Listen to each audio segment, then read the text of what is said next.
Sampurasun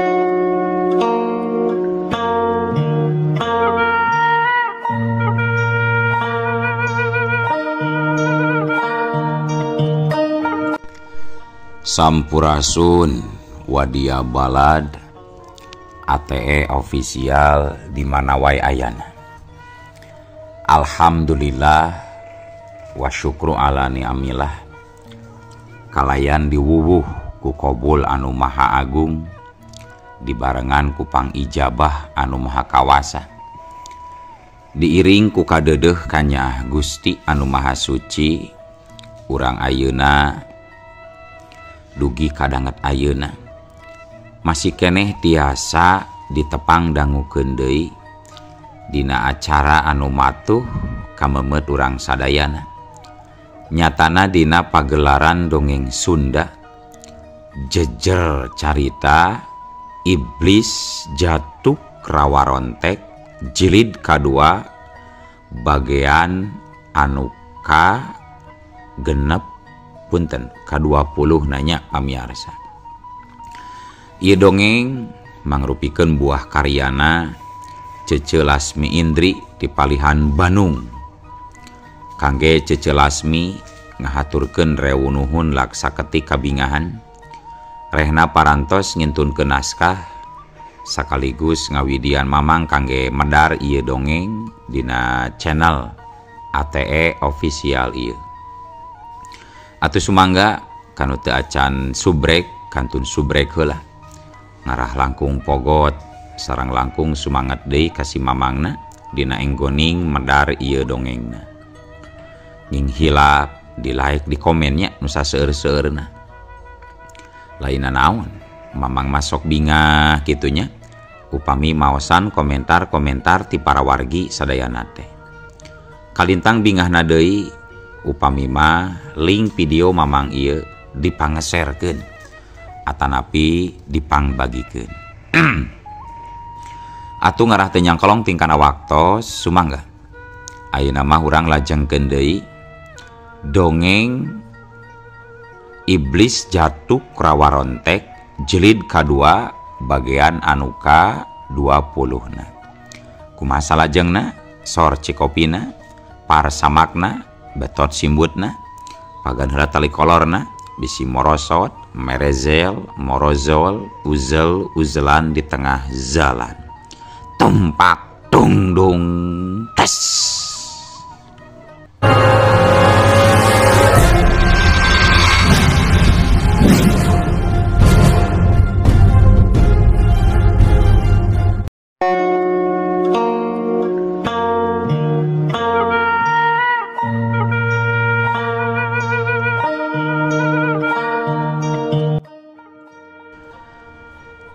Para wargi sadayana muhit ilmu kapahing kurang-kurang nama matak madarat kana diri boh kanu muhitna sorangan atawah ka jalmarea karuksakan anu ditimbulkeunana lain leutik-leutik bisa mateni jalmarea beh dituna bisa ngancurkeun tatanan alam. Zaman baheula lantaran nempo karuksakan anu ditimbulkeun tina ilmu kapahing jeung teu saeutik ngahakan nyawa sakumna umat manusia para batara jeung para sanghyang sapuk pikeun nyieun perjanjian supaya ulah ngagunakeun deui ajian-ajian rongkahna kabeh ajian-ajian rongkah teh ditulis dicutat dina kitab taloh laju eta kitab deh dipendem dibeungkeut ditalikung dina rajah sumpah nyati harita ajian kapahing teu kadenge deui hibarna teu kadenge deui aya nu tarung nepi ka ngancurkeun gunung ngeremkeun daratan ngaratakeun hiji nagri ku sakali teunggelan jeung sajabana deui nyati harita kayaan alam dunia jadi tentrem rajin aya nu tarung oge ukur ngagunakeun ajian biasa teu matak nimbulkeun karuksakan di alam dunia ngan sairing jeung zaman anu beuki maju anu ngaranna manusama pasti sok kahudang ngerasa kapanasaranan, sok hayang wae ngorek-ngorek perkara anu geus puguh dipahing. Kacontohan pisan ku Dewi Cempaka, manehna nekad nyungsi ajian setakrama. Eta ajian mibanda kekuatan anu sanggup ngabalikeun medan arah. Leuwih tepatna ajian setakrama bisa muterkeun arah kulon, wetan, kaler jeung kidul. Eta ajian oge bisa ngacaukeun daya tarik bumi sehingga sanggup ngarabut gunung jeung akar-akarna. Tindakan gagabah Dewi Cempaka ieu daek teu daek kudu nanggung akibatna. Ajian setakrama jadi malindes ka diri sorangan lantaran teu didukung ku cakrabuhun. Lamun teu buru-buru diubaran, iraha bae jiwana dipastikeun bakal tereh ngalayang. Harita Dewi Campaka jung nangtung dumeh kasedek rasa eungap dina dadana. Cegoh batu. Sakali jegoh batu, satitik getih ngeclak kana dampaleungeun. Duh, geus mimiti kaluaran getih geuning. Gerendengna Dewi Cempaka, hatena beuki ngarakacak ngahlas ku nasib diri. Salianti nalangsa aya oge rasa kaduhung. Teu kapikir ti saanggalna lamun nyungsi elmu kapahing geuning gede resikona ka diri. Leutik kamungkinan bisa hasil. Ku zaman ayeuna muhit elmu kapahing dipastikeun 88% moal kataekan. Tong boroning Dewi Cempaka satingkat ki Jala Setra oge kudu ngumpulkeun heula tanaga jero 1000 jawara lamun seug hayang nyungsi elmu kapahing muara baraja. Matakan manehna ayeuna masih keneh tatapa di jero kawah Gunung Tangkuban Parahu pikeun nyiapkeun tanaga 1000 jawara. Jalma nu ngagem elmu kapahing saalam dunia di zaman kaayeunakeun mah masih bisa diitung ku leungeun. Di antarana aya ajian Keranggan Satrenju jeung ajian Pusara Sanghyang Bandring milikna Bajing Sudraji. Terus aya deui Den Jaka anu ngagem elmu tungkep jagat warisan ti Raden Kian Santang. Raden Kian Santang kuat kapepeujeuh ka Den Jaka omat-omatan. Sanajan lebur awak eta ajian ulah samet dipetakeun. Aya deui ajian milik Ki Narasenja Simagaluh Seto-seta Kraman Brahma Jasung Basaluang Angling Dharma Sri Baduga Maharaja Prabu Siliwangi anu pada ngagem elmu kapahing.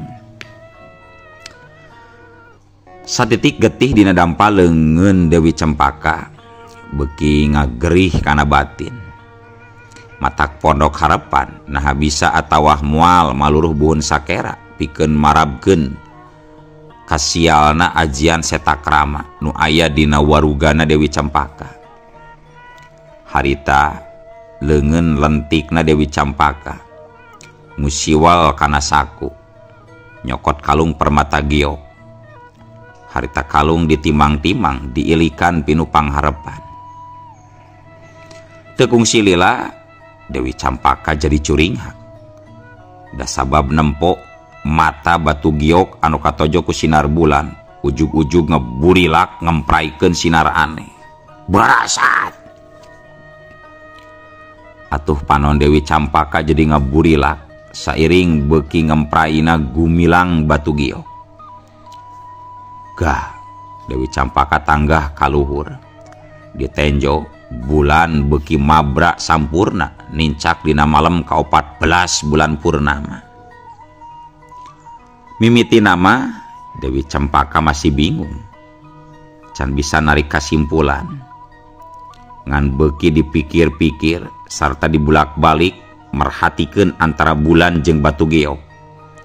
Kakarak weh manehna sadar lamun mah cahaya bulan anu mere pangaruh kana batu giok, sehingga kunyorotna cahaya bulan purnama kana batu giok ngajadikeun batu giok jadi hurung mabra. Atuh teu talangke deui, manehna langsung ngabar satengah lumpat muruk ka Nini Suketi anu keur tapa mujasmedi di jero guha. Nini Suketi. Atuh si Nini anu keur mujasmedi teh lugay. Aya naon Endoro Nimas? Aya naon? Apana Nini teh ieu keur mujasmedi Nimas? Tanya Nini Suketi kaget. Teu kudu mujasmedi ni. Kula geus nyaho cara ngabuka rusiah di balik batu giok Nini. Cek Dewi Campaka riweus-weus. Hah? Piraku Endoro? Nya Nini, bener.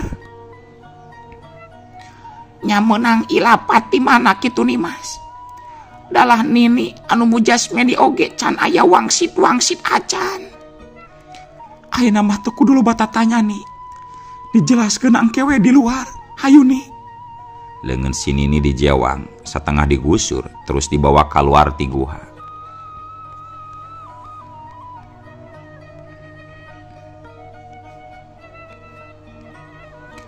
Sanggeus aya di luareun guha karang, Dewi Cempaka harita ngaluarkeun di batu giok.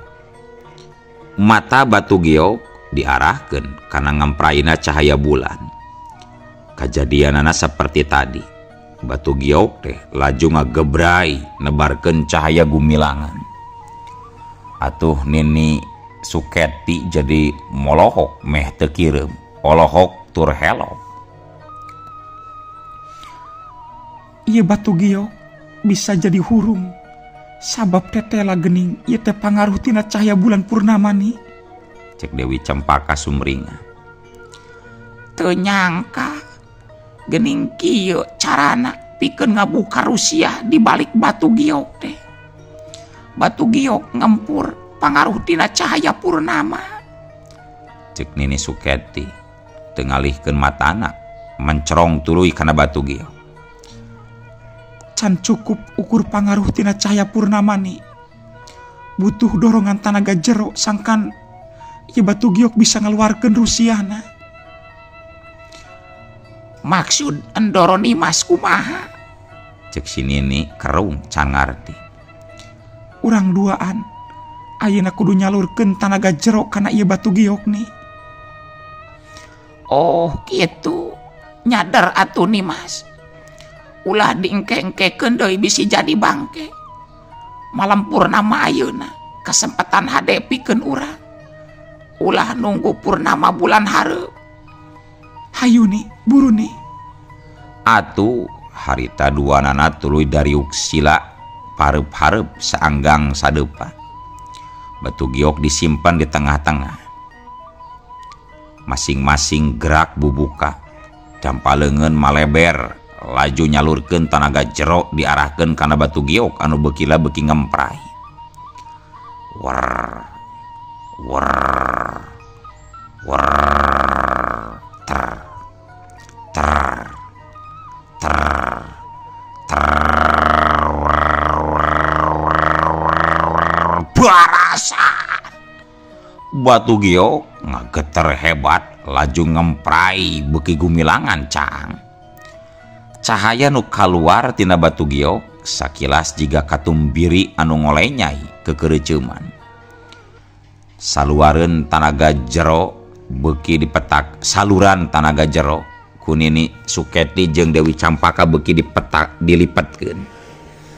Tujuanana sangkan buru-buru ngadorong kana prana anu ngancik dina jero batu giok. Sawatara lila batu giok masih keneh kitu kokolenyayan can nembongkeun rusiahna. Ngan lila kalilaan mah cahaya gumilangan katumiri teh ngabentuk hiji gambar. Gambar anu pinuh ku simbol-simbol ararane. Aya gambar sasatoan jeung aya oge titik-titik bintang. Ini gancang gratiron dina pasir Nini. cek Dewi Campaka. Maksudna titah ngagambar niron gambar anu keluar tina batu giok kudu gancang-gancang disalin. Cag kayaan Dewi Campaka jeung ini Suketi anu kiwari meh hasil mukakeun lalangse Rusiah di balik batu giok. Urang tinggalkeun heula. Ayeuna urang caturkeun deui di perbatasan wewengkon Panjalu. Biasana wanci tengah peuting jadi khas ku sepi jemplingna. Tapi peuting harita mah jadi banding kabalik. Peuting jadi geger ku ayana kaributan. Haseup nyerebung di mana-mana ka sababaraha imah kahuruan. Di sabaraha tempat nyampak layon-layon jalma anu ngagalolepak pikaketireun patulaya. Komo di hiji imah anu masih kasebut keluargana rerehan Pajajaran. Panggeusina kabeh tumpur ludes eueuh nu nyesa paraeh kabeh. Rada beh jauh ti lembur katempo si Banaspati keur dikeprak dikepung wakul buaya mangap ku para jawara. Dihitung-hitung aya kana 100 jawara anu ngarepuk si Banaspati. Sabagian aya nu geus perlaya ngalang lemah, sabagian deui keragot tarung ngahurup si Banaspati. Teu kabayang sakumaha rongkahna 100 serangan jawara gabungan bari masing-masing kasebut jawara linuhung. Para jawara anu siap adu Sunda makalangan harita ngarepak jeung ngarepung si Banaspati.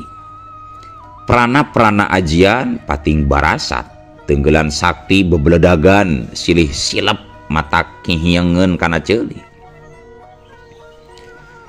Lumangsungna tarung mata kelieur ngabandungan.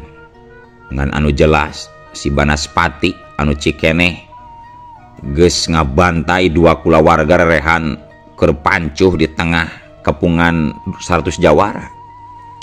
Sakujur awakna dibentengan ku silih iblis sairing bentakan sapasang leungeun. Siur-siur sabret. Sarah laju serangan, sabagian jawara kaseret mundur tur kagulung ku galura silih iblisna si Banaspati. Ajian-ajian anu dipetakeun ku 100 urang jawara seolah-olah nambag dinding cadas. Beh dituna kalah mantul kasentak balik teu mampu nembus kana pertahanan silih iblisna si Banaspati. Saking ganasna cakra silih iblis taneuh kuat ka ngewag ngagurat dadas bari nyerebungkeun haseup panas. Geus bogoh jawara-jawara nu kabeunangan mah tuluy nalambru teu hudang deui. Para jawara anu sejena lainna kendor ngadon beuki mokaha ngagelempur si Banaspati ti sagala arah. Kilat-kilat cahaya prana ngahujanan teu mere celah seeutik-eutik acan murubut ninggangan si Banaspati. Lamun seug ninggang ka jawara sejen mah tangtu moal bisa menge deui. Yakin sakicep mata oge awakna bakal ancur kaluluh ku 100 ajian. Tapi anu disanghareupanana si Banaspati saurang manusia nu ngagem ilmu hideung tara puncak. Ora kena pati, ora kena lara, sabab dina awakna ngalir getih raja iblis. Jadi serangan 100 ajian tetap ditadah teu nepi ka ngejat. Jurus gabar iblis ngabentuk 4 pilar, aura hideung dihantemkeun ka ditu ka dieu ku si Banaspati. War siur barasa.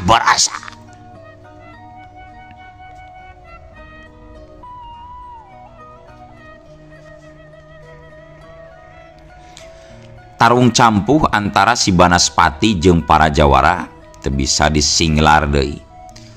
Geger jejeleguran barasatna kilat prana mapaesan kancah tarung di alun-alun Panjalu. Masing-masing lain sakadar ngagunakeun jurus kanuragan. Seleuwihna ti eta ilmu-ilmu kasaktian jeung ajian anu geus mimiti kalaluar.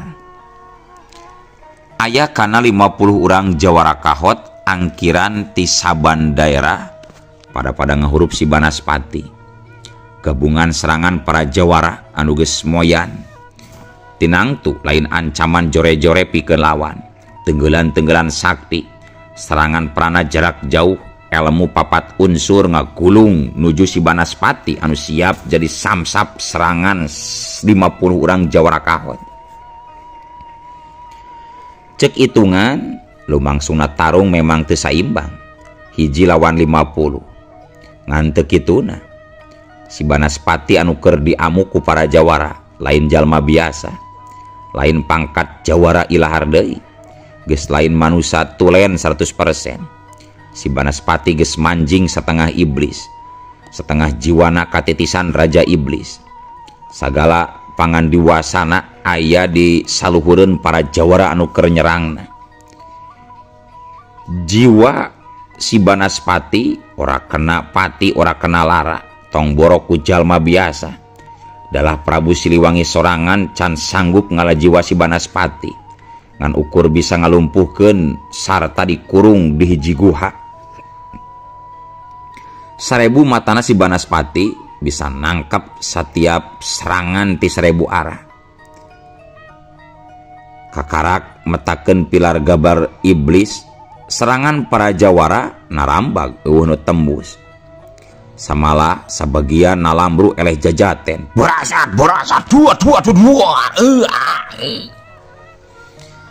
Bantrokan kakuatan pating beledug kanu sakitu kalina.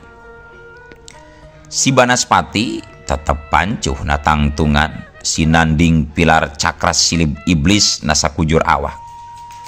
Sedangkeun 5 jawara nyolonton kadorong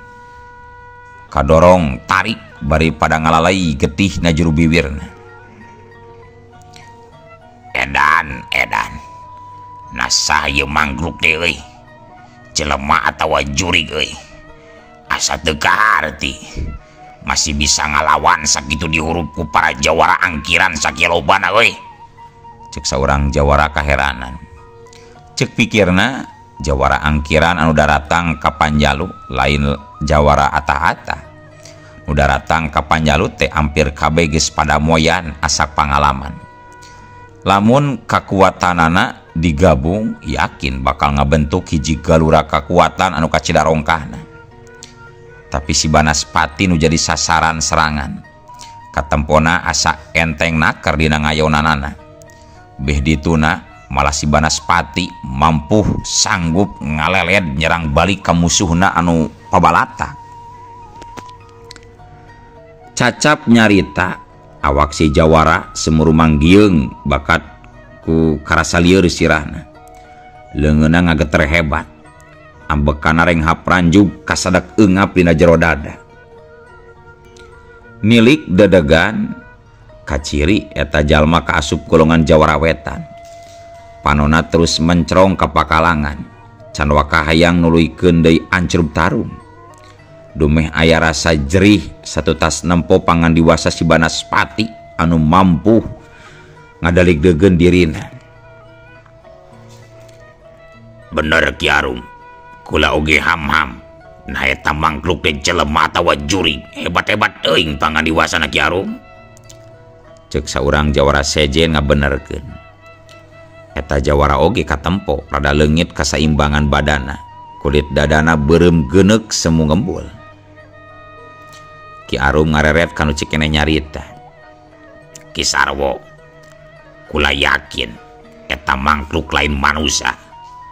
Asa piraku mibanda kakuatan aing seperti kitu lamun manusia. Urang sarerean nepi ka dijieun katawuran kieu. Jurig jiga nama eta Ki Sarwo.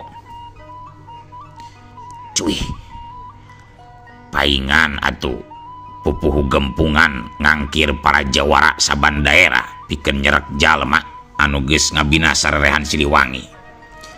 Tayohna geuning mangklukna mibanda kakuatan luar biasa. Walon Ki Sarwo panonna culak cileuk ka pakalangan.